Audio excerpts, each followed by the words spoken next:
আসসালামু আলাইকুম সবাইকে, আশা করি সবাই ভালো আছেন। আজকে আমাদের স্কুলে ক শ্রেণীর শৈক্ষিক মেলা হইতেছে। তো সব কিছু দেখেন কেমনে হয়, সবাই কি জানি কত কত জানি জানেন।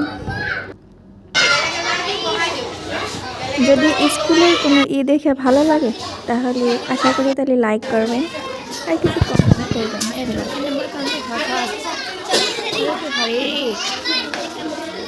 আৰু পঞ্জীয়ন বৰণ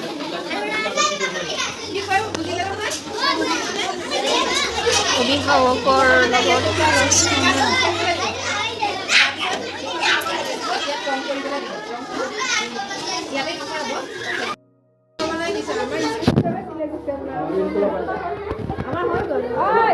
আমাৰ তো খানা